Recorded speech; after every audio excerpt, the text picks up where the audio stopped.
Hello friends, welcome to buds to bloom. எல்லாரும் எப்படி இருக்கீங்க? இன்றைக்கி உங்களுக்கு நான் சூப்பரான டிப்ஸ் 3 கொடுக்க போகிறேன். எல்லாமே யூஸ்ஃபுல்லாக இருக்கும். ஃபஸ்ட்டு இருக்க குறிப்பு பார்த்திங்கன்னா, நம்ம காளான் எல்லாருமே வீட்டில் வாங்குவோம். இது வந்து மேலே தோல்லாம் அந்த மாதிரி கருப்பு கருப்பாக அழுக்காக இருக்கும். இது தண்ணியில் நீங்கள் கழுவுறதுக்கு முன்னாடி இந்த மெத்தடில் கழுவுங்க. 1 ஸ்பூன் மைதா, 1.5 ஸ்பூன் அளவுக்கு கடலை மாவு, இது ரெண்டையும் போட்டுக்கோங்க. கடலை மாவு இல்லைனா மைதா கூட ஒரு 2 ஸ்பூன் போட்டுக்கோங்க. மைதாவும் இல்லைனா அரிசி மாவு போட்டுக்கோங்க. பட் மைதா வந்து ரொம்பவே சூப்பராக இருக்கும். இப்போ மைதா போட்டு ட்ரையாக நல்லா பெரட்டி எடுத்துக்கோங்க. பெரட்டி எடுத்துட்டு தண்ணி நார்மலாக இருக்க நம்ம நல்ல தண்ணி கொஞ்சம் ஊற்றி ஒரு 2-3 தடவை அதை கையால் அழுத்தி கழுவினீங்கன்னா நல்லா பளிச்சுன்னு வந்துடும். இப்போ நான் கழுவி காட்டுறேன் பாருங்கள். உங்களுக்கு இப்போது ஒவ்வொரு மஷ்ரூமாக தனித்தனியாக நீங்கள் கழுவ வேண்டிய அவசியம் இல்லை. மொத்தமாக போட்டு கழுவுறப்ப நம்ம கையால் கொஞ்சம் அழுத்தம் கொடுத்து கழுவினோம்னாவே போதும். ரொம்ப ஈஸியாக அந்த மஷ்ரூமில் இருக்க அழுக்கெல்லாம் எடுத்துகிட்டு வந்துடும். இந்த மெத்தட் நாங்கள் ரொம்ப நாளாக ஃபாலோ பண்ணிகிட்ருக்கோம். ரொம்பவே யூஸ்ஃபுல்லாக இருக்கும். இப்போ நீங்கள் மஷ்ரூம் பிரியாணி அந்த மாதிரிலாம் பண்ணுறதுக்கு மஷ்ரூம் பார்த்திங்கன்னா ஒயிட் கலர்லேயே இருக்கும்.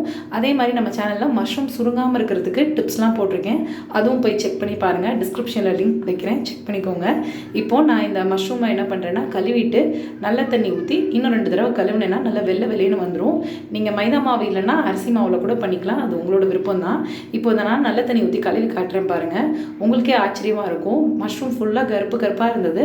ஆட்டோமேட்டிக்காக அந்த கருப்பெல்லாம் போயிடும். இந்த மஷ்ரூமில் தேவையில்லாமல் ஸ்மெல் மாதிரி ஒரு லைட்டாக ஒரு ஸ்மெல் அடிக்கும். அதுவும் போயிடும். உங்களுக்கு கடலை மாவு சேர்த்து கழுவுறப்ப எந்த விதமான ஸ்மெல்லாக இருந்தாலும் ஓடி போயிடும். இப்போ பாருங்கள், மஷ்ரூம் வந்து நல்லாவே வெள்ளைன்னு வந்துருச்சு. நல்ல ஒயிட்டாக இருக்கும். நல்லாவே உங்களுக்கு தெரியும். உள்ளே இருக்க கருப்பாக இருக்கிறது அந்த மட்டும்தான் இருக்கும். மற்றபடி மஷ்ரூம் நல்லா வெள்ளையாக இருக்கும். இப்போ நம்ம அடுத்து பார்க்க போகிற குறிப்பு, அதுவும் நம்மளோட டே டு டே லைஃப்க்கு யூஸ் ஆகிற ஒரு குறிப்பு தான். நம்ம சேனலில் ஆல்ரெடி நிறைய டிப்ஸ் போட்டிருக்கேன். அதனோட லிங்க்லாம் டிஸ்கிரிப்ஷனில் இருக்குது, செக் பண்ணி பார்த்துக்கோங்க. இப்போ அடுத்த குறிப்பு, வெண்டைக்காய் வந்து நம்ம வீட்டில் வாங்கியிருப்போம். நிறைய வெண்டைக்காய் வாங்கிட்டோம். ஒருவேளை உங்களுக்கு குக் பண்ண டைம் இல்லை அப்படின்னா வெண்டைக்காய் கெட்டு போகாமல் இருக்குன்னா அதோட தலைப்பகுதியும் வால் பகுதியும் கட் பண்ணிவிட்டு ஃப்ரிட்ஜுக்குள்ளே நீங்கள் கழுவிட்டு ஒரு காஞ்ச துணி போட்டு நல்லா தொடச்சி வச்சிட்டிங்கன்னா 1 வீக் இல்லைங்க 10 டேஸ் ஆனால் கூட வெண்டைக்காய் ஃப்ரெஷ்ஷாக இருக்கும். என்ன பண்ணிக்கணும்னா வெண்டைக்காயோட தலையும் அடியில் இருக்க அந்த தண்டு வால் பகுதியும் கட் பண்ணிவிட்டு தண்ணியில் கழுவி ஒரு துணியிலையோ இல்லைன்னா ஒரு நியூஸ் பேப்பரில் வச்சு அதில் இருக்க தண்ணியெல்லாம் போகிற வரைக்கும் நீங்கள் கொஞ்சம் ட்ரை பண்ணிக்கணும். அது மாதிரி ட்ரை பண்ணிங்கன்னா வெண்டைக்காய் வந்து கொஞ்சம் கூட மாறவே மாறாது. வெண்டைக்காயில் ஏதாவது கருப்பாக தோலில் இருந்ததுன்னா அந்த கருப்பு மட்டும்தான் இருக்குமே தவிர வெண்டைக்காய் உங்களுக்கு கொஞ்சம் கூட வதங்கியிருக்காது. நல்லா ஃப்ரெஷ்ஷாக இருக்கும். இந்த மெத்தட் ஃபாலோ பண்ணுங்கள். அடுத்து நம்ம வீட்டில் புட்டெல்லாம் செய்வோம் இல்லையா? புட்டு செய்கிறப்ப நமக்கு கையால் பண்ணி ரொம்ப வந்து என்ன சொல்கிறது, புட்டு வந்து அங்கே குண்டாக ஒரு மாதிரி ஷேப்லெஸ்ஸாக இருக்கும்.